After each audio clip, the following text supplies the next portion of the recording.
सभी लोगों को नमस्कार। मैं doctor Himanshu Yadav, assistant professor department of political science, पुनः आप लोगों के बीच उपस्थित हूँ। मैं आज भाग 2 की बात करूँगा और मेरा जो पहला अध्याय था वो था राजनीति विज्ञान विषय के अर्थ, प्रकृति और क्षेत्र के परंपरागत दृष्टिकोण का हम अध्ययन कर रहे थे कि परंपरागत जो हमारा ट्रेडिशनल अप्रोच था, उस ट्रेडिशनल अप्रोच में हम राजनीति विज्ञान के क्या अर्थ हो सकते हैं उनको हम लोगों ने कई तरीके से समझा था। खास करके विशेष रूप से अगर आप देखेंगे, हमने 2 चीज़ों में समझा था, एक राज्य के रूप में और दूसरा आपने सरकार के रूप में समझा था, और तीसरा आपने राज्य और सरकार के रूप में, और चौथा राज्य, सरकार और ह्यूमन, मानव के रूप में। यह 4 संबंधों को लेके आपने पूरा का पूरा ट्रेडिशनल अप्रोच को मैंने आपको डिस्कस किया था। लेकिन जब आधुनिक दृष्टिकोण की आप बात करते हैं, यह क्या अपने आप में पर्याप्त था? राजनीति शास्त्रियों के, राजनीति वैज्ञानिक जो हमारे थे, उनके मन में यह प्रश्न उठा कि यह अपने आप में पर्याप्त नहीं है। न होने के पीछे का कारण अगर आप देखेंगे तो द्वितीय विश्व युद्ध के बाद की जो घटनाएं होती हैं, उन घटनाओं के बाद इस पर एक चर्चा का विषय बनना प्रारंभ हो गया। और जैसे इस चर्चा का विषय बनना जब प्रारंभ हुआ तो देखा गया कि राजनीति विज्ञान विषय के परंपरागत दृष्टिकोण में क्या क्या कमियां रह गई थी, परंपरागत अर्थ में क्या क्या कमियां रह गई थी, जिसको सुधारने की आवश्यकता पड़ गई। और जैसे इसको सुधारने की इसकी आवश्यकता पड़ेगी तो एक नई विचारधारा का जन्म होगा, एक नए अर्थ का जन्म होगा, और जो नया जो अर्थ होगा वही क्या होगा, वही आपकी आधुनिक होगा। पॉलिटिकल साइंस के हैं, आप घटनाओं से अगर आप समझेंगे तो ज़्यादा बेहतर समझ पाएंगे। अब करिए कि प्रथम विश्व युद्ध और द्वितीय विश्व युद्ध के बीच ऐसा कौन से किस तरीके के लिखने की बात चल रही थी? क्या पॉलिटिकल साइंस का क्या क्षेत्र रहा होगा उस समय? उसमें पॉलिटिकल साइंस को किन संदर्भों में हम पढ़ रहे थे? और अगर हम पहले विश्व युद्ध तक हम पॉलिटिकल साइंस को जिस तरह हम राज्य और सरकार और मानव के रूप में देख रहे थे, ऐसी क्या आवश्यकता पड़ गई द्वितीय विश्व युद्ध के बाद? उसके हमने पर्याय को बदलना शुरू कर दिया, उसके अर्थों को हम और विस्तारित करने लगे। तो क्या था, क्यों असंतुष्ट हो गए थे आधुनिक दृष्टिकोण के लोग परंपरागत दृष्टिकोण की परिभाषाओं से? क्यों इसको हम वैज्ञानिकता के पास ले जा रहे थे? इसके पीछे कुछ ना कुछ एक कारण थे, उन कारणों पे हम चर्चा करेंगे। अगर आप देखेंगे, यह जो परंपरागत दृष्टिकोण था, ये जो हमारा ट्रेडिशनल जो अप्रोच, मेरा ट्रेडिशनल मीनिंग जो मेरी थी, इस ट्रेडिशनल मीनिंग में केवल 2 चीजें आपको दिखाई पड़ती हैं। एक आपको रचना, दूसरी आपको कार्यप्रणाली। आपको एक स्ट्रक्चर दिखाई दे रहा था, ये राज्य का एक स्ट्रक्चर दिखाई दे रहा था, और सरकार का आपको क्या कहते हैं, कार्यप्रणाली दिखाई पड़ रही थी, कैसे वो काम कर रहा था। लेकिन अगर आप देखेंगे, यह दोनों ही जो आपके मूल तत्व थे, इन दोनों ही मूल तत्वों ने क्या किया, इन दोनों ही मूल तत्वों ने ट्रेडिशनल अप्रोच को एक इनफॉर्मल बना दिया, इनफॉर्मल या औपचारिकता के रूप में इसको इंगित कर दिया, औपचारिक के रूप में इसको बनाकर औपचारिक रूप से एक मान्यता प्रदान कर दी। लेकिन क्या राजनीति विज्ञान केवल औपचारिकता तक ही संभव है, या इसके आगे भी कुछ, या इसके आगे की भी बात हमें करनी चाहिए? हमने सरकार की कार्य प्रणाली की तो चर्चा कर दी कि एक सरकार है, सरकार उस व्यवस्था को करेगा, लेकिन कैसे करेगा, किस प्रकार से करेगा, कौन सा प्रोसेस बनाएगा, किस प्रोसेस से करेगा, इस पर चर्चा बिल्कुल नहीं की गई। ध्यान से देखिएगा, आपने ट्रेडिशनल अप्रोच, मॉडल अप्रोच में अगर हम किसी व्यक्ति से समझना चाहें, एक व्यक्ति है, आप बताएंगे यह व्यक्ति क्या कहते हैं, 6 फीट का है, इसका वजन 65 किलो का है, और ये समाज के लिए क्या कहते हैं, ये बनाया गया है, यही आप कहेंगे। लेकिन अगर आप इसका मॉडल अप्रोच में अगर आप पाएंगे तो बताएगा वह व्यक्ति 65 केजी का है। क्यों? यह व्यक्ति समाज के लिए कार्य करेगा, कैसे, क्यों, कैसे का जब प्रश्न उठना शुरू होगा, और यही वर्तमान समय में, यही आधुनिक दृष्टिकोण भी है। आप समाज के लिए उपयोगी हैं, ये बिल्कुल सही बात है, ये प्राचीन काल से कहते चले आ रहे हैं, लेकिन समाज के लिए आप कैसे उपयोगी हैं, कितना उपयोगी हैं, ये कौन सा ये दर्शन देगा? यह दर्शन आपका देगा मॉडर्न अप्रोच, बताएगा कि आप समाज के लिए कितना और कैसे इंपॉर्टेंट है। समझ में आ गया कि क्यों आवश्यकता पड़ रही है? क्योंकि अगर आप किताबों में पढ़ेंगे तो आपको थोड़ा सा दिक्कत आएगी वहाँ पे, क्योंकि वहाँ बहुत ही क्लिष्ट भाषा में लिखा गया है। बहुत आसान शब्दों में मैंने आपको यहाँ पर बताने की कोशिश की कि उस कार्य प्रणाली को, उस रचना को कैसे, क्या कहते हैं कि उस प्रोसेस को हम देखा जाए कि किस प्रोसेस के हिसाब से सरकारें कौन सी प्रक्रिया को अपनाती हैं, सरकारें किसके माध्यम से हमारे जन कल्याण की बात करती हैं। अब जैसे आप आधुनिक दृष्टिकोण की बात करेंगे तो ये आया कहाँ से, कैसे आप इसको समझेंगे, इसके स्रोत कौन कौन से हैं? अगर आप स्रोतों की बात करेंगे, स्रोत आपके पास दो ही हैं केवल, ध्यान रखिएगा। पहला स्रोत जो आपके पास है, जो पहला जो आपके पास इसको जानने का जो माध्यम है वो शिकागो विश्वविद्यालय, शिकागो विश्वविद्यालय। दूसरा आपके पास एक मनोविज्ञान है, मनोविज्ञान विषय है, सीधे मनोविज्ञान, साइकोलॉजी।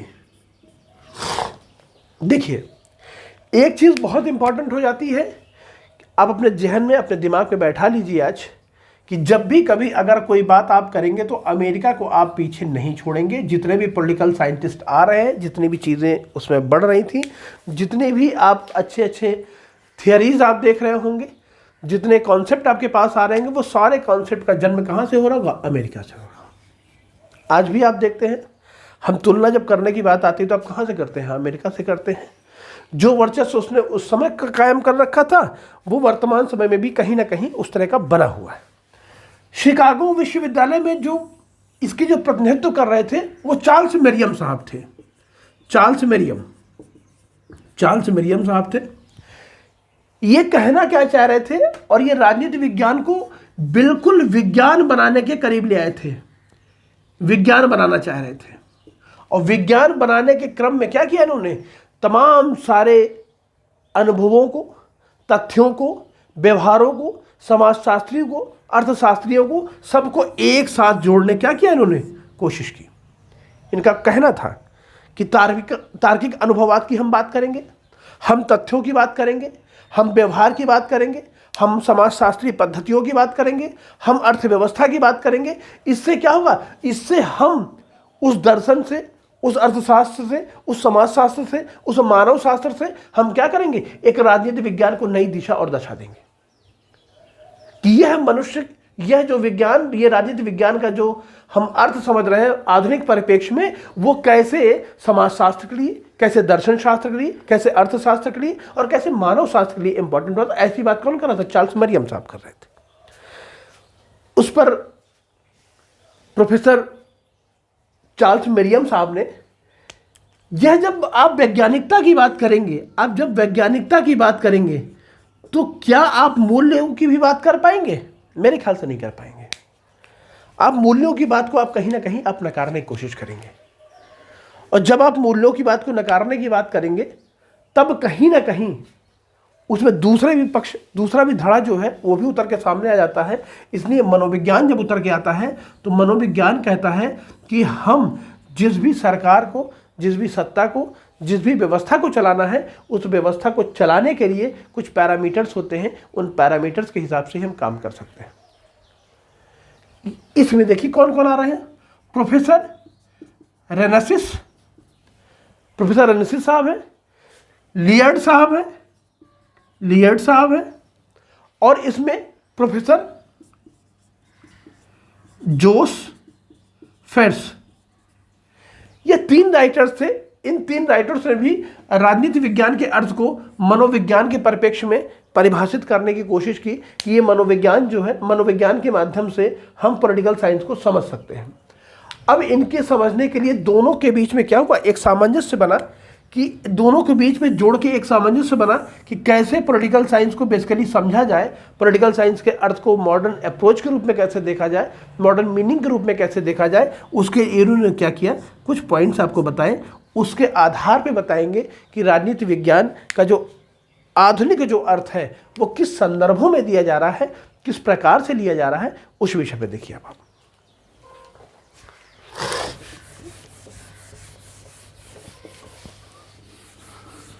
देखिए जो ये राजनीति विज्ञान के जो वैज्ञानिक जो पुरोधा लोग थे, उन्होंने क्या किया कि इसके 4 पॉइंट्स बताए और 4 भागों में से विभाजित किया कि एक्चुअली पॉलिटिकल साइंस के जब हम आधुनिक परिप्रेक्ष्य में जब देखते हैं तो वो किन किन चीज़ों का अध्ययन करते हैं उस पर उन्होंने बताया है।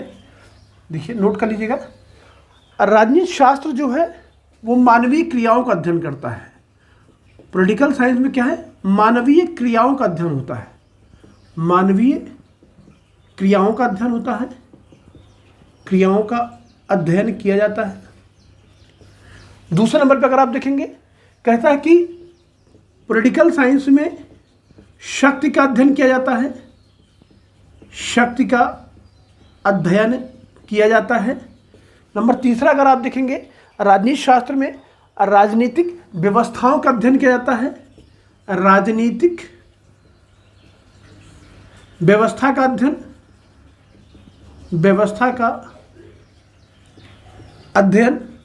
चौथा आप देखेंगे राजनीति शास्त्र में पॉलिटिकल साइंस में निर्णय निर्माण का अध्ययन किया जाता है। देखिए इन्होंने 4 पॉइंट्स में डिवाइड किया है। 4 पॉइंट्स में डिवाइड करने के साथ साथ इन्होंने जो बताया है, आप देखिए मैंने कहा ना कि प्रोसेस की बात करते हैं। ये कहते हैं कि मानवीय प्रोसेस, ह्यूमन प्रोसेस की बात कर रहे हैं। ह्यूमन प्रोसेस का मतलब ह्यूमन एक्टिविटी। आप पावर की बात कर रहे हैं, पावर को भी आप कहीं ना कहीं जस्टिफाई करेंगे, किसी न किसी प्रोसेस के माध्यम से दिखाई पड़ेगा। हम पॉलिटिकल सिस्टम की बात कर रहे हैं, हम डिसीजन मेकिंग थियरी की बात कर रहे हैं कि जब हमारे पास पॉलिटिकल सिस्टम अगर हमारा अच्छा होगा तो डिसीजन मेकिंग का जो हमारा प्राविधान है, डिसीजन मेकिंग का जो प्रोसेस है वो भी क्या होगा, हमारा बेहतर होगा। तो देखिए पहले वाली अगर हम इसकी बात करते हैं, इस सब्जेक्ट की अगर बात करते हैं, इस पॉइंट्स की बात करते हैं, ये ह्यूमन प्रोसेस की कैसे बात करते हैं, ह्यूमन प्रोसेस में एक्चुअली आता क्या क्या क्या। देखिए जो अनुभववादी और व्यवहारवादी, दो तरह के राइटर्स हुए, दो तरह के आपके पास विद्वान हुए। ये दोनों विद्वानों ने राजनीति विज्ञान विषय को जो मूल पक्ष था उसने कहा कि मनुष्य क्या है, मनुष्य के राजनीतिक जीवन, मनुष्य के राजनीतिक जीवन के क्रियाकलापों का ही हम केवल अध्ययन करते हैं। केवल मनुष्य के राजनीतिक जीवन, देखिएगा अब देखिए शब्दों में बढ़ाव कैसे आ रहा है, शब्दों में बढ़ कैसे रहे शब्दों को ध्यान रखिएगा। राजनीतिक जीवन जैसे आप उसके पॉलिटिकल लाइफ की अगर आप बात करते हैं, उस पॉलिटिकल लाइफ में क्या आप उसके इकोनॉमिक्स को, क्या उसके आप सोशल को, क्या उसके आप रिलीजियस को, क्या आप उसके सोशल पॉलिटिकल इकोनॉमिकल ज्योग्राफिकल को, क्या इन सारी चीज़ों को आप निगलेक्ट कर सकते हैं? नहीं कर सकते। क्यों? क्योंकि राजनीतिक जीवन को ये सारी चीज़ें क्या करती है, प्रभावित करती हैं। ये अगर पॉलिटिकल इसकी जो लाइफ है, इस पॉलिटिकल लाइफ को उसका इकोनॉमिकल, उसका सोशल, उसका रिलीजियस, उसका ज्योग्राफिकल सारी चीज़ें क्या करती हैं, प्रभावित करती हैं। इसलिए वो कहता है कि राजनीति विज्ञान में जो हम मानवीय क्रियाओं का अध्ययन करते हैं, वह क्रियाएं कौन कौन सी, उन क्रियाओं को प्रभावित करने वाला जो है वो अर्थशास्त्र है, समाजशास्त्र है, धार्मिक शास्त्र है और भूगोल है। ये तमाम सारे विषय क्या करते हैं, उन्हें प्रभावित करते हैं, जिससे मानवीय क्रियाओं का हम बेहतर तरीके से अध्ययन कर पाते हैं। कुछ राइटर्स भी आप इसमें पढ़ेंगे, जैसे कैटलिन महोदय आते हैं। कैटलिन महोदय कहते हैं, कैटलिन महोदय ने कुछ नया इसमें कुछ नहीं कहा, लेकिन कैटलिन महोदय ने केवल ये कहा कि राजनीति विज्ञान जो है वो संगठित मानव के समाज से संबंधित है। संगठित मानव के समाज, देखिए संगठित मानव के समाज, समाज शब्द जैसे आया, यह समाज शब्द किसका है, समाजशास्त्र का है। और समाजशास्त्र में अगर ये समाज में समाजशास्त्र की अगर बात कर रहे हैं, समाज में हर धर्म के लोग रहते हैं, धर्मशास्त्र की भी बात हो गई। नियम कानून से रहते हैं तो कानूनों की भी बात हो गई। तो एक्चुअली क्या है कि एक पॉलिटिकल साइंस का एक बृहत रूप है, सामुदायिक जीवन के रूप में जीवन यापन करते हैं।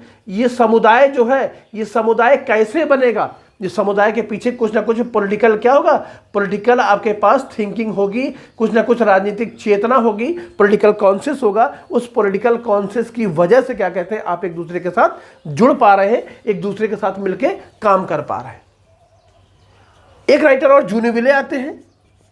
जूनिवेल ये देखिए क्या कर रहे हैं, ये इन्होंने कुछ नहीं कहा, इन्होंने केवल कहा कि राजनीति जो विज्ञान है, राजनीति विज्ञान के अंतर्गत हम लोगों के मिलजुल कर रहने का ही केवल अध्ययन करते हैं, केवल मिलजुल के रहने का अध्ययन करते हैं। देखिए ध्यान रखिएगा, ये जैसे मिलजुल कर अध्ययन रहना ही अपने आप में एक बहुत बड़ा प्रोसेस है। आप साधारणतः एक दूसरे व्यक्ति के साथ आप नहीं रह सकते, लेकिन अगर आप ए और प्लस ए के साथ अगर आप रह रहे हैं, इसमें बी सी भी अगर आपका जुड़ा हुआ है, इसका मतलब कि इनके कहीं ना कहीं आपस में संबंध क्या है, जुड़े हुए हैं। इन संबंधों की वजह से कोई ना कोई ऐसी व्यवस्था है जो व्यवस्था आपको क्या है, जोड़े हुए है। पूरा नाम इनका ब्रेंडल है, ब्रेंडल जुनिवेले। इन्होंने इस तरह की बात की। इसी में आप देखेंगे अलेक्जेंडर आएंगे, सैमुअल हंटिंगटन आएंगे, तमाम सारे जो राइटर्स आ रहे हैं उन्होंने भी यही कहा कि यह जो राजनीतिक जो व्यवस्था है, इस राजनीतिक व्यवस्था को, इस राजनीतिक विज्ञान में हम राजनीतिक दलों की बात करते हैं, हम समुदायों की बात करते हैं, हम मतदान की बात करते हैं और इन सभी की गतिविधियों का अध्ययन करते हैं, जिसके माध्यम से वास्तविक रूप से हम राजनीतिक विज्ञान के विषय को, राजनीतिक विज्ञान के अर्थ को हम समझ पाते हैं। कैसे? देखिए, सैमुअल हंटिंगटन और दूसरा अलेक्जेंडर। देखिए, ये जो लोग बात कह रहे हैं, बात देखिए कितना सटीक कह रहे हैं, चीज़ें वही हैं। हमने बताया था परंपरागत अर्थ में भी मैंने आपको डिस्कस किया था कि हम मानव का अध्ययन करते हैं, लेकिन मानव के साथ साथ उन्होंने यहाँ पे क्या होता है, हम यहाँ पे पॉलिटिकल पार्टीज का अध्ययन करते हैं, पॉलिटिकल पार्टी का अध्ययन करते हैं, पॉलिटिकल पार्टी के साथ साथ हम कम्युनिटी का अध्ययन करते हैं। कम्युनिटी का मतलब जैसे प्रेशर ग्रुप आ गया, आप क्या प्रेशर ग्रुप का भी अध्ययन करते हैं। इसी में आप देखेंगे हम इसके साथ साथ क्या करते हैं, वोटिंग बिहेवियर को देखते हैं, वोटिंग बिहेवियर को देखते हैं। जैसे अभी इलेक्शन हुआ, आपने देखा है, अभी 10 तारीख को मतगणना हुई है, मतगणना के बाद रिजल्ट आया, उसमें आपने देखा कि पॉलिटिकल पार्टीज आपके साथ अलग अलग थी। आपने देखा उसके तमाम सारे लोग वहाँ पे जन आंदोलन, जनता के तमाम सारे लोग उसमें जुड़े हुए थे। उसके बाद आपने देखा कि वोटिंग बिहेवियर, किसको लोग क्या अनुमान लगा रहे थे और क्या से क्या हुआ। ये क्या है, ये एक प्रोसेस है। इस प्रोसेस को जब हम पूरा समझते हैं तब वास्तविक रूप में पॉलिटिकल साइंस के सही अर्थ को हम जान पाते हैं। ये बात कौन कर रहे हैं? ये बात कर रहे हैं व्यवहारवादी आंदोलन के लोग। व्यवहारवादी आंदोलन कैसा है? व्यवहारवादी आंदोलन यही है कि जो इस व्यवहार की बात करने लगा, वोटिंग बिहेवियर क्या है, मतदान के व्यवहार की बात करने लगा, मतदाता की भी बात करने लगा। मतदाता किस प्रकार से वोट कर रहा है, किस फीचर्स पे वोट कर रहा है, कौन सी पॉलिटिकल पार्टीज, क्या उसका एजेंडा है। एजेंडा देखिए, पॉलिटिकल पार्टीज अब पहले एजेंडा बता देती हैं, उसके पीछे कुछ ना कुछ लोग प्रचार करने वाले होते हैं, कुछ कम्युनिटी के लोग जुड़ जाते हैं। ये जो सारे लोग जुड़ रहे हैं, ये क्या, ये वास्तविक रूप में हम पॉलिटिकल साइंस के अंतर्गत राजनीति विज्ञान के जो राजनीतिक पक्ष है उसके व्यवहार का अध्ययन करते हैं। और राजनीतिक पक्ष कितना बड़ा पक्ष है यह मैंने आपको स्पष्ट कर दिया। आप संगठित मानव के समुदाय से चाहे आप ले रहे हो, चाहे आप मानवीय क्रियाओं के साथ जोड़ के देख रहे हो, और चाहे तो क्या कहते हैं आप इस वोटिंग बिहेवियर को लेकर देख रहे हो कि इसका जो दायरा था वो कितना बड़ा हो गया। तो व्यवहारवादियों का जो इन्होंने राजनीतिक पक्ष जो केवल कहा है, इस राजनीतिक पक्ष में आपका सामाजिक, आर्थिक, धार्मिक ये सारी चीज़ें आ जाती हैं। आप इसमें मिलजुल कर रहने के समाज की बात कर देते हैं। समाज में जब आप रहेंगे तो ये सारे पक्षों का होना आवश्यक हो जाता है। आप इसमें सैमुअल हंटिंगटन की जब बात करते हैं तो राजनीतिक दलों की बात करते हैं, वो समुदाय की बात करते हैं, मतदान की बात करते हैं, मतदान व्यवहार की गतिविधियों की बात करते हैं। ये हमारा क्या है, पॉलिटिकल साइंस का जो राजनीतिक जो विचार है, जो राजनीतिक पक्ष का हम अध्ययन करते हैं मानव का, वो ये सारा पक्ष है। तो आपने देखा कितना ब्रॉड कॉन्सेप्ट है ये, कि इसमें हम कोई भी चीज़ छूट नहीं रही है। इसलिए पॉलिटिकल साइंस अपने आप में कितना बड़ा अध्ययन है, पॉलिटिकल साइंस का अर्थ आधुनिक दृष्टिकोण में क्यों इतना महत्वपूर्ण है, ये आपको समझ में आया होगा। लेकिन इसके पहले अगर आप देख रहे थे परंपरागत में, तो परंपरागत दृष्टिकोण को आप संकुचित दृष्टिकोण कह सकते हैं। ये आपका व्यापक दृष्टिकोण है।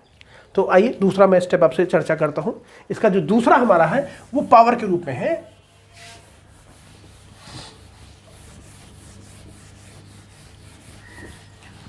पढ़ रहे थे कि राजनीति विज्ञान, पॉलिटिकल साइंस शक्ति का अध्ययन है, शक्ति का अध्ययन है। देखिए, पावर की बात कर रहे हैं आप। देखिए, शक्ति चाहे वर्तमान समय में रही हो और चाहे प्राचीन समय में रही हो, शक्ति का अपना एक अलग ही महत्व रहा है। और व्यक्ति के सामाजिक जीवन में शक्ति का कितना महत्वपूर्ण स्थान है, इसका अंदाजा आपको भी है। वर्तमान समय में आप देखेंगे शक्ति के लिए ही सारी लड़ाइयाँ चल रही हैं, चाहे वो रशिया यूक्रेन का मामला हो, चाहे भारत और पाकिस्तान का मामला हो, चाहे अमेरिका, रशिया, चाइना का मामला हो। किसी न किसी राष्ट्रों के बीच में कहीं ना कहीं, इवन यहाँ तक कि आप छोड़िए वर्चस्व, अगर शक्ति को अगर वर्चस्व के रूप में आप देखेंगे तो आप ज़्यादा बेहतर समझ पाएंगे। वर्चस्व की अगर आप बात करेंगे, वर्चस्व की लड़ाई अगर आप परिवार में देखेंगे, घर में देखेंगे, दो भाइयों में देखेंगे, आपको हर जगह हर स्तर पर दिखाई पड़ेगी। तो यह जो पॉलिटिकल साइंस के यहाँ जो राइटर्स आएंगे, उन राइटर्स ने कहा कि जो राजनीति विज्ञान का जो केंद्र बिंदु है, जो केंद्रीय संकल्पना है, वह क्या है? वो पावर है, वो शक्ति है। इसमें तमाम सारे राइटर्स आपको मिलेंगे। पहले उन राइटर्स की हम चर्चा कर लें, क्योंकि एक ही बात वो सभी लोग कहेंगे कि यह जो शक्ति है वो राजनीति शास्त्र का केंद्र बिंदु है, राजनीति शास्त्र का एक महत्वपूर्ण अंग है, राजनीति शास्त्र का ही एक पर्याय है। तो इस रूप में जो हमारे पास राइटर्स की एक लिस्ट आती है, जैसे उसमें लासवेल साहब है, लासवेल साहब हो गए, मैरियम हो गए, रसेल्स हो गए, मार्गेंथाउ हो गए, कैटलिन हो गए,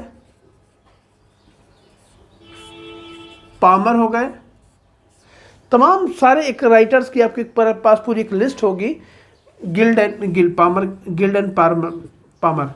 ये तमाम सारे एक राइटर्स की लिस्ट होगी। ये सभी लोगों का कहना केवल ये है कि राजनीति विज्ञान का जो केंद्र बिंदु है वो क्या है? वो शक्ति है। वो शक्ति की वजह से चीज़ें होती हैं, और शक्ति किसके लिए है? अब आप देखिए, पॉलिटिकल साइंस के थोड़ा सा समझना तो आपको पड़ेगा कि एक्चुअली इस पावर का महत्व क्या है, इस पावर का इस्तेमाल आप क्यों करते हैं। दो तरह का है, दो तरह के लोग हैं। दो पहले वाले जो करते हैं ये शांति व्यवस्था को स्थापित करने के लिए, दूसरे वाले कह सकते हैं शोषण करने के लिए। लेकिन हम पॉलिटिकल साइंस के हैं, आप अगर मेंस में लिख रहे होंगे तो कभी आप इस वाले पक्ष को नहीं बताएंगे, हमेशा आप बताएंगे पॉलिटिकल साइंस में जो पावर है उसका हमेशा एक अच्छे पर्याय के रूप में, अच्छे अर्थ के रूप में आप इसका इस्तेमाल करते हैं। कैटलिन महोदय जैसे आते हैं, कैटलिन महोदय के मैंने शायद नाम हाँ लिखा हमने, कैटलिन महोदय की अगर आप चर्चा करते हैं कि कैटलिन महोदय क्या बातें कह रहे हैं, जीवन में पावर कितना इंपॉर्टेंट है। पावर अगर आपके पास, आपकी शक्ति अगर आपके पास है तो आप अपने आप दूसरे के ऊपर अधिकार कर सकते हैं, अपनी बातों को मनवा सकते हैं, अपनी बातों के माध्यम से आप किसी कार्य को कर सकते हैं। एक बहुत बड़ी जनता का हुजूम है, उस जनता के हुजूम को कैसे आप नियंत्रित करेंगे?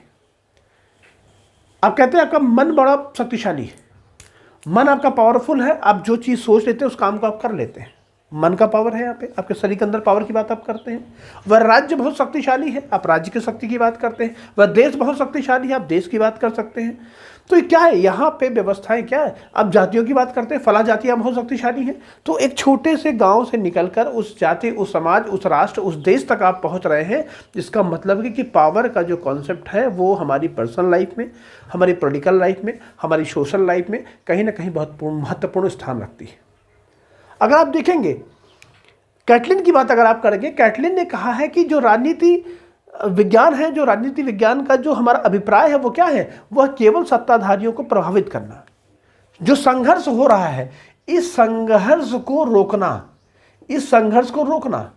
यह किसके माध्यम से? इस संघर्ष को रोकने का केवल एक माध्यम है, वो है आपके पास शक्ति। जिसके पास शक्ति होगी उस शक्ति को, उस संघर्ष को क्या करेगा? रोकेगा। और ये जब संघर्ष को रोकेगा तो कैसा होगा? ये नियंत्रणकारी शक्ति होगी कि नहीं? नियंत्रणकारी शक्ति, नियंत्रित करने वाली शक्ति, शांति व्यवस्था स्थापित करने वाली शक्ति, यही सारी चीज़ तो है। हम पॉलिटिकल साइंस को एक अच्छे जब अर्थों में आप लेते हैं तो बताता है कि ये जो पॉलिटिकल साइंस है, ये कैटलिन महोदय कहते हैं कि जो आपस में जो संघर्ष चल रहा है उस संघर्ष को रोकने के लिए, उस संघर्ष को नियंत्रितकारी एक शक्ति के रूप में जो व्यवस्था उत्पन्न होती है वही पॉलिटिकल साइंस है। और आज वर्तमान समय में वही आ रहा। क्यों आ रहा था ऐसा? क्यों बात ये कर दी है कैटलिन महोदय ने शक्ति की बात? क्योंकि आपको याद है या द्वितीय विश्व युद्ध की बात हो रही है। द्वितीय विश्व के बाद ये बैठ के जब चर्चाएं कर रहे हैं तो पहला विश्व युद्ध भी देख चुके थे, दूसरा विश्व युद्ध भी देख चुके थे। उन विश्व युद्धों को देखने के बाद इस तरह के विचार आ रहे थे कि कैसे इसको रोका जाए। लासवेल साहब को देखिए आप, लासवेल साहब ने भी क्या कहते हैं, इसी तरह का कॉन्सेप्ट दिया। लासवेल साहब ने कहा कि यह जो शक्ति है ये क्या है? ये बेसिक, बिल्कुल बेसिक फंडामेंटल है, ये बुनियादी सिद्धांत है, बेसिक थियरी इसकी है। इस बेसिक थियरी से क्या जस्टिफाई करना चाह रहे थे ये? इस बेसिक थियरी से कहते हैं कि कैसे समाज में वितरण होगा, कैसे समाज में प्रयोग किया जाएगा और कैसे समाज में इसका प्रभाव पड़ेगा। तीन चीजें होती हैं आपकी लाइफ में, तीन चीजें आपकी लाइफ में होती हैं। ये तीनों चीजें आपको यहां पे दिखाई पड़ती है। शक्ति को कैसे वितरित किया जाए, शक्ति का वितरण कैसे किया जाए, शक्ति का प्रयोग कैसे किया जाए और शक्ति को नियंत्रित कैसे किया जाए। ध्यान से देखिए आप, उसी चीज़ों से निकल के आ रहा है जिसके वितरण की बात कर रहे थे, जिसके वो प्रयोग की बात कर रहे थे, जिसके प्रभाव की बात कर रहे थे। तो वितरण किसका? शक्तियों का वितरण। क्या सभी को बराबर बराबर शक्ति दे दी जाए, या शक्तियों में भी कुछ ना कुछ अंतर रहेगा? कुछ शारीरिक रूप से दक्ष होंगे, कुछ मानसिक रूप से दक्ष होंगे, कुछ धार्मिक रूप से दक्षता होगी। तो वो जो दक्षता है वो क्या है? वो पावर को देख रहा होगा, वो शक्ति के रूप में किस शक्ति का किसके पास ज़्यादा वो क्षेत्र है। अब शक्ति का प्रयोग करेंगे, शक्ति का आप प्रभावशीलता आप देखेंगे, इसके बाद आप किसी परिणाम की बात करेंगे, या जो परिणाम होगा वो परिणाम कैसा होना चाहिए? परिणाम हमेशा देश के हित में होना चाहिए। परिणाम किसके हित में होना चाहिए? परिणाम समाज के हित में होना चाहिए। अगर ऐसी व्यवस्था है तब तो वो व्यवस्था बेहतर है, अदरवाइज वो व्यवस्था बेहतर नहीं है। एक राइटर और इसमें बेकर महोदय हैं। बेकर महोदय, देखिए बेकर महोदय ने कुछ नया नहीं, इन्हीं सारी बातों के घुमा के लिख दिया। उन्होंने कहा कि जो राजनीतिक जो व्यवस्था है, जो राजनीतिक शास्त्र है, इस राजनीतिक शास्त्र में शक्ति को आप अलग नहीं कर सकते। शक्ति क्या? अप्रत्यक्षणीय है। शक्ति को आप बिल्कुल अलग कर ही नहीं सकते। क्यों? क्योंकि ये पॉलिटिकल साइंस का एक बिल्कुल मूल शब्द है। इस मूल शब्द को आप पॉलिटिकल साइंस से आप अलग नहीं कर सकते हैं, यह क्योंकि आपको इसके साथ जोड़ के करना ही पड़ेगा। एक राइटर और इसमें आप देखेंगे किताबों में आपको मिल जाएगा, हटकिंग्स।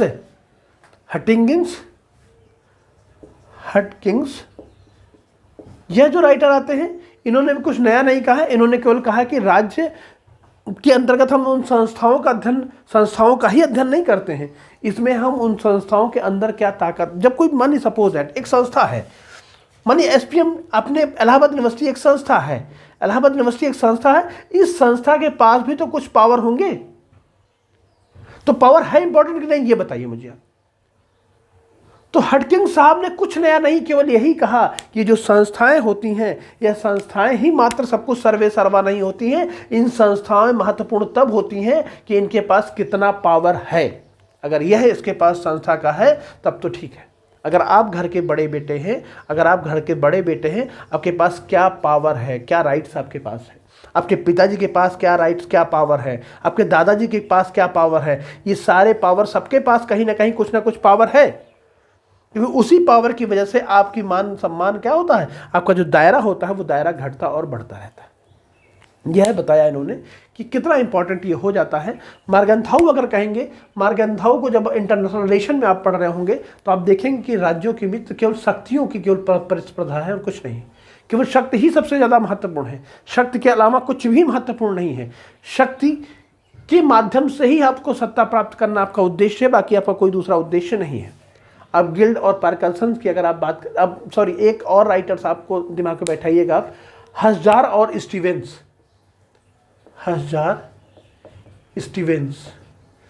ये देखिए इन्होंने क्या किया कि जो शब्द इन्होंने क्या किया, पॉलिटिकल जो आपका जो पॉलिटिकल साइंस के अंतर्गत जो शक्ति संबंधों की चर्चा कर रहे थे कि शक्ति का संबंध किस प्रकार किससे होगा, इन्होंने देखिए शब्द का संबंध की चर्चा की है। हमारी पर्सनल लाइफ में भी होता है, ह्यूमन का ह्यूमन के साथ, मानव का मानव के साथ संबंध।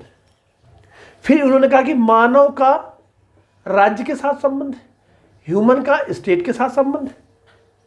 फिर कहता है कि स्टेट का स्टेट के साथ संबंध, राज्य का राज्यों के साथ संबंध। ये संबंध कैसा? शक्ति के संदर्भ में है, शक्ति के संदर्भ में। अगर मानव का एक मानव के संबंध बेहतर है, वो क्यों है? क्योंकि उसके पास एक पावरफुल है, इसलिए उसके दबाव में, उसके नियंत्रण में दूसरा व्यक्ति है, उसके साथ सहयोग की भाव से रह रहा है।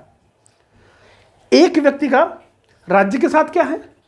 अगर आज के समय में आप देखेंगे, कोई अगर आपका राजनीतिक दल का नेता है, उसके पास पावर है, वही पावर होने की वजह से क्या उस राज्य का आज वो सबसे सर्वे सर्वा है। जब इसी चीज़ को आप देखेंगे, जब हम मोदी जी की बात करते हैं और उधर व्लादिमीर पुतिन की बात करते हैं, उधर हम क्या नाम ओबामा की बात करते हैं, या हम उधर क्या कहते हैं कि आप पाकिस्तान में परवेज मुशर्रफ की बात करते हैं, किसी की भी बात आप करते हैं A to Z, तो वो क्या है? वो उस देश के बीच में क्या है? वो उन राष्ट्र के दूसरे राष्ट्र के बीच में क्या है? पावर है। हम अमेरिका के राष्ट्रपति की बात करते हैं, भारत के प्रधानमंत्री की बात करते हैं, दोनों के आपस के पावर की बात करते हैं। हम ये देखते हैं कौन शक्तिशाली, यही तो देखने की कोशिश करते हैं। आज पॉलिटिकल साइंस में यही चीजें तो देख रहे हैं कि कौन ज्यादा शक्तिशाली है। ये बात क्या कहते हैं, हज़ार और स्टीवेन साहब कह रहे थे। एक और गिल्ड और पार्किंसन साहब आते हैं, इन्होंने भी अपनी कुछ बातें कही हैं। इन्होंने कुछ ऐसा कुछ नया तो नहीं कहा, लेकिन इन्होंने यह बताया कि राज्य के स्थान पर शक्ति की जो हम शक्ति को प्राप्त करना चाहते हैं, शक्ति जो विषय वस्तु है, वो शक्ति किस माध्यम से आएगी। इन्होंने शक्ति को एक्चुअली क्या किया है, इस महोदय ने शक्ति को सीधे कानून कह दिया है। पावर इजिकल टू लॉ, इन्होंने पावर को बिल्कुल लॉ के बराबर कर दिया है। और ये पावर को कैसे पाएंगे, कैसे पाएंगे आप, कैसे चलाएंगे आप, कैसे चलाएंगे आप और कैसे नियंत्रित करेंगे। पावर को कैसे पाएंगे आप, रूल और लॉ आप बनाएंगे। कैसे चलाएंगे, रूल ऑफ लॉ के अध्ययन चलाएंगे। कैसे आप नियंत्रित करेंगे, रूल और लॉ के। इनको इन्होंने क्या किया कि जितनी भी चीज़ें थी सबको इन्होंने कहा कि पावर जो है, पावर कतई कुछ नहीं है, केवल पावर जो है वो रूल और लॉ के तरीके से है, नियम कानून के लिए है। नियम कानून के माध्यम से चलना और उन शक्तियों को सही तरीके से समाज में प्रयोग करना ही क्या कहते हैं, आपका राजनीति विज्ञान का प्रमुख अध्ययन का केंद्र है। कहते हैं कि शक्ति दूसरों के लिए, दूसरों के निर्णय, अगर शक्ति को आप वास्तविक रूप में जब परिभाषित करेंगे तो कहा गया है कि गिल्ड एंड पार्किंसन ने शक्ति के लिए में जब परिभाषित किया है तो उन्होंने बताया है कि जो शक्तियां हैं वो शक्तियां क्या है, दूसरों के निर्णय को, ध्यान रखिएगा, दूसरे के जो, एक मिनट इसको बहुत अच्छे से समझ लीजिए क्योंकि ये एक तरह से इसका मूल है। ये देखिए, दूसरे के निर्णय, दूसरे के निर्णय, बर्ताव, दूसरे के निर्णय की बात कर रहे हैं, दूसरे के बर्ताव की बात कर रहे हैं, दूसरे की नीतियों की बात कर रहे हैं, नीतियों की बात कर रहे हैं, मूल्यों की बात कर रहे हैं। ये जो चीज़ें की बात आप कर रहे हैं, और भाग्य की भी बात कर लीजिए आप, दूसरे के भाग्य को भी आप कैसे प्रभावित करेंगे। दूसरे के निर्णय, दूसरे के बर्ताव को, दूसरे की नीतियों को, दूसरे के मूल्यों को, दूसरे के भाग्य को, जो चीज़ें नियंत्रित करती है, जो चीज़ें नियंत्रित करती हैं, जो राज्य नियंत्रित करते हैं, जो व्यक्ति नियंत्रित करते हैं, यही इसके शक्ति का नियंत्रित करने का जो आधार क्या है, वह शक्ति है। आधार क्या है, आधार शक्ति है। शक्ति का मतलब है, शक्ति वह है जो दूसरे के निर्णय, बर्ताव, नीतियां, मूल्य और भाग का निर्धारण करती हैं। वही क्या है, वही वास्तविक रूप में शक्ति है। इसलिए क्या कहते हैं, इस जो व्यापक दृष्टिकोण के अंतर्गत राजनीति विज्ञान के द्वितीय भाग में हम ये देखते हैं कि जो राजनीति विज्ञान को शक्ति का अध्ययन माना गया है वो किस परिप्रेक्ष्य में माना गया है। मानव से मानव के बीच में शक्ति का, मानव से राज्यों के बीच में शक्ति का, और राज्यों से राज्यों के बीच में शक्ति का। मैंने उदाहरण के साथ आपको मैंने ये बताने की कोशिश की है कि ये कितना इंपॉर्टेंट हो जाता है, कैसे वो नियंत्रितकारी शक्ति के रूप में कहते हैं। कुछ लोग इसके रोकने की बात करते हैं, शांति का द्योतक माना जाता है, शांति किस प्रकार से लाई जाए, किस प्रकार से वितरण, प्रभाव, प्रयोग की बात करते हैं। इन सारे विषयों पे हमने आपसे बात की। तो आइए हम लोग तीसरा देखते हैं कि एक्चुअली तीसरे पॉइंट में ये पॉलिटिकल साइंस का और व्यापक रूप कैसे बन सकता है, कैसे अपने और व्यापक रूप को ये प्राप्त करता है, इस विषय पे हम लोग बात करते हैं। तो जो तीसरा पॉइंट है वह आपका है पॉलिटिकल सिस्टम। राजनीति विज्ञान को पॉलिटिकल सिस्टम, ये कहता है कि राजनीति विज्ञान जो है ये राजनीतिक प्रक्रिया के रूप में देख रहा है। की बात करने जा रहे हैं, यह जो व्यवस्था है पॉलिटिकल सिस्टम की, कि राजनीति विज्ञान के जो वैज्ञानिक थे उन्होंने बताया कि राजनीति विज्ञान विषय में, इसके अर्थ में जो मूल मान्यता है वह है राजनीति व्यवस्था के संदर्भ में। 3 लोगों के नाम आपको सुनाई पड़ेंगे। डेविड ईस्टन का नाम सुनाई पड़ेगा, डेविड ईस्टन का नाम सुनाई पड़ेगा आपको, आमंड एंड पावेल का नाम सुनाई पड़ेगा, आमंड पावेल का नाम सुनाई पड़ेगा, और डेविड एप्टर का नाम सुनाई पड़ेगा। यह 3 लोगों के नाम आपको ज़्यादा करके इसमें सुनाई पड़ेंगे। बेसिकली इनका जो कहना था वो कहना था कि जो सामाजिक और राजनीतिक जो प्रक्रिया है वही क्या कहते हैं, इसका अध्ययन हम राजनीति विज्ञान विषय में करते हैं। लेकिन ये कैसे व्यवस्था और प्रक्रिया है, इस विषय पे ध्यान दीजिएगा। ये कहते हैं कि इसके अंतर्गत हम राज्य प्लस सरकार प्लस संविधान, यह 3 चीज़ों का अध्ययन करते हैं। इन्हीं 3 चीज़ों से मिलकर कोई ना कोई व्यवस्था बनती है। इस व्यवस्था को आप कह सकते हैं समाज की व्यवस्था बन के तैयार हो रही है। इस समाज की व्यवस्था को चलाने के लिए पूरा प्रोसेस है ये। पहले राज्य होगा, राज्य के अंतर्गत सरकारें होगी, सरकार एक संविधान का निर्माण करेगा, इस संविधान के निर्माण से ये समाज क्या होगा, संचालित होगा, सही तरीके से चल पा रहा होगा। यही एक कॉन्सेप्ट हमारे दिमाग में बनता है। तो यहाँ पर वो कहते हैं कि ये जो समाज है, यह समाज क्या कहते हैं, इन सरकारों के माध्यम से यह नीतियाँ अच्छी हैं, खराब हैं, इसमें बदलाव की आवश्यकता है, कम बदलाव चाहिए, ज़्यादा बदलाव चाहिए, इसकी भी तो चर्चा कर सकती हैं। यह प्रभाव डालता है समाज के जो ये नियम और कानून आपके पास आएंगे, ये नियम और कानून फीडबैक के माध्यम से पुनः वापस जाएंगे और वो बताएंगे ये समाज के लिए बेहतर है या नहीं है। ये कौन बताएगा, ये समाज बताएगा। और जब समाज इस चीज़ को बताएगा, समाज इस चीज़ को जब यहाँ तक पहुँचाएगा, तो सरकारें फिर से क्या करेंगी, सरकारें बैठ के फिर से संविधान में परिवर्तन करके अपने, यहाँ संविधान का मतलब नीतियाँ हैं, ध्यान रखिएगा, नीतियों में परिवर्तित करके पुनः क्या करेंगे, उस व्यवस्था को सही तरीके से लाने की कोशिश करेंगे। एक प्रोसेस है ये कि राज्य और सरकार और संविधान मिलकर किसी समाज को बेहतर चलाने के लिए बेहतर संयोजनाएँ तैयार करते हैं। ऐसा डेविड ईस्टन, आमंड और एप्टर साहब का मानना था। लेकिन अगर आप इसमें एक चीज़ और भी आप देखेंगे, यह किस विषय के ज़्यादा करीब हो जाता है, यह देखेंगे। यह एक समाजशास्त्रीय दृष्टिकोण है, समाजशास्त्रीय दृष्टिकोण है। यह समाज को सबसे महत्वपूर्ण स्थान दे रहा है और समाज के माध्यम से सत्ता को प्राप्त करते हुए सत्ता में परिवर्तन की बात कर रहा है। इन किसके माध्यम से, समाज के माध्यम से। तो यह समाजशास्त्रीय दृष्टिकोण है। लेकिन इसको बात कौन कर रहे हैं, इसको बात कर रहे हैं राजनीति शास्त्र के लोग। राजनीति शास्त्र को इसीलिए सबसे पहले वाले मैंने बताया कि समाज शास्त्र के साथ जोड़कर इस चीज़ को, इस व्यवस्था को हम क्या कर रहे थे, देख रहे थे। इसी में यह तीसरा पॉइंट था। चौथा पॉइंट अगर आप देखेंगे, पॉलिटिकल साइंस को निर्णय निर्माण की प्रक्रिया माना जाता है। निर्णय निर्माण की प्रक्रिया माना जाता है, निर्णय निर्माण की प्रक्रिया माना जाता है। यह जो निर्णय निर्माण है, यह देखिए हमारे आम जीवन में भी इसका एक क्या कहते हैं, बहुत ही महत्वपूर्ण स्थान है। हमारे पास भी क्या सही है और क्या गलत है, इसका निर्णय करने के लिए हमें आपको जद्दोजहद करनी पड़ती है। हम अपने आप से जूझते हैं, हम अपने आप से लड़ते हैं और ज़िंदगी में हम केवल यही कोशिश करते हैं कि हमने क्या सही किया, क्या गलत किया, हमें इस रास्ते पे चलना था या उस रास्ते पे चलना था। इवन यहाँ तक कि जब आप एग्जामिनेशन हॉल में बैठते हैं तो ऑब्जेक्टिव क्वेश्चंस में भी आपके पास एक ऑप्शन आता है कि इसमें 4 में से कौन सही है। वो जो डिसीजन मेकिंग का जो कॉन्सेप्ट है, कौन सा निर्णय आपको उस समय लेना है, कौन सा निर्णय आपके लिए उचित है, वह चीज़ें आप यहाँ पे देखते हैं। आपको यहाँ पे 2 तरह के, एक हर्बर्ट साइमन साहब मिलेंगे और दूसरे आपको लॉसवेल साहब मिलेंगे। लॉसवेल जी, लॉसवेल साहब की अगर आप बात करेंगे, लॉसवेल साहब ने, पहले हम साइमन की बात कर लेते हैं। साइमन साहब ने सीधे सीधे किया कि ये निर्णय का विज्ञान है, ये निर्णय का विज्ञान है। सीधे सीधे कह दिया कि political science is a decision science. और लॉसवेल साहब ने कहा है ये पॉलिसी साइंस है, पॉलिसी साइंस, ये नीतियों का विज्ञान है। ध्यान रखिएगा, ऑब्जेक्टिव क्वेश्चन में कभी कभी पूछ लेता है कि निर्णय के विज्ञान की बात करता है और पॉलिसी साइंस की बात कौन करता है। तो पॉलिसी साइंस लॉसवेल साहब बात करते हैं, निर्णय के विज्ञान की बात करते हैं साइमन साहब। देखिए, राजनीति विज्ञान का जो मुख्यतः जो आधार है वो क्या है, सरकार है। सरकार के माध्यम से सारे क्रियाकलाप होते हैं। अगर राजनीति विज्ञान का जो मुख्य विषय अगर आपका सरकार है, तो सरकार का काम क्या है, सरकार का काम केवल है नीतियों को बनाना।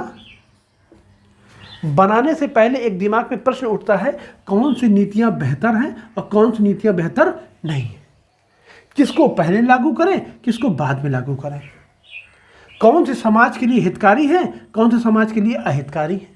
तो यह जो डिसीजन कर रहा है, यह एक्चुअली क्या है, ये समाज के लिए हमेशा और 24 घंटा और निरंतर काम करने के लिए, क्योंकि बिना नीतियों से सरकार कभी भी डिसीजन नहीं ले सकती है। तो इसलिए पॉलिटिकल साइंस के लोगों ने कहा कि political science is a decision making process, कि राजनीति विज्ञान केवल क्या है, निर्णय निर्माण की एक सिद्धांत की एक प्रक्रिया है। इस सिद्धांत के माध्यम से हम सरकार को चलाने की कोशिश करते हैं या इसका ही हम केवल अध्ययन करते हैं। अब मित्रों, एक समस्या होती है कि वास्तविक रूप में इसकी परिभाषा क्या है। हम अगर राजनीति विज्ञान को अब अगर परिभाषित करना चाहें तो क्या आप परिभाषित कर सकते हैं? मेरे ख्याल से नहीं कर सकते। क्यों? क्योंकि अगर आप परंपरागत दृष्टिकोण से करेंगे तो आप बहुत संकुचित हो जाएंगे। व्यापक दृष्टिकोण में करेंगे तो इतना व्यापक दृष्टिकोण है कि इसको आप समझ पाना बड़ा मुश्किल हो जाता है। तो वास्तविक रूप में अगर देखा जाए तो पॉलिटिकल साइंस में हम संगठन, प्रक्रिया और उसके परिणामों का ही केवल अध्ययन करते हैं। किसी भी व्यवस्था, किसी भी राज्य के हम संगठन की बात कर लेते हैं, हम किसी प्रक्रिया की बात कर लेते हैं और उसके बाद जो उसके परिणाम आते हैं उन परिणामों की चर्चा करते हैं। लेकिन मनुष्य क्या कहते हैं, मनुष्य की शक्तियों को नियंत्रित कैसे किया जाए, यह जो अध्ययन हम करते हैं वो किसमें करते हैं, वो हम राजनीति शास्त्र का मुख्य विषय हो जाता है। तो इसलिए क्या कहते हैं, राजनीति शास्त्र की एक सर्वमान्य कोई अगर परिभाषा बतानी हो तो शायद मुझे लगता है कि वो बहुत मुश्किल है। लेकिन क्रमबद्ध और सुसंगठित तरीके से अगर हम ज्ञान की बात करते हैं तो जो मानवों के, जो मनुष्य की जो शक्तियाँ हैं, उन शक्तियों को, उस शक्तियों को नियंत्रित करने के लिए जिस संगठन की बात करते हैं, जिस प्रक्रिया की बात करते हैं, उस प्रक्रिया के बाद जिन परिणामों की बात करते हैं, वही वास्तविक रूप में राजनीति विज्ञान के अध्ययन का केंद्र बिंदु होता है। उसी के माध्यम से हम राजनीति विज्ञान को, परिभाषाओं को हम संकुचित और व्यापक दृष्टिकोण में हम समझ सकते हैं। तो यह मैंने आपसे आज जो मैंने डिस्कस किया है वो राजनीति विज्ञान की आधुनिक जो परिभाषाएं हो सकती थी उन पर मैंने चर्चा की है।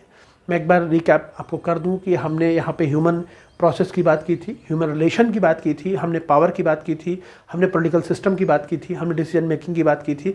इन चारों के माध्यम से मैंने बताया कि वास्तविक रूप में राजनीति विज्ञान की जो आधुनिक हमारी जो परिभाषा है वो क्या हो सकती है। अगली क्लास में हम बात करेंगे राजनीति विज्ञान की जो स्कोप ऑफ पॉलिटिकल साइंस, इसका जो स्कोप है वो पॉलिटिकल साइंस का स्कोप क्या है। तो ठीक है, आप सभी लोग नमस्कार।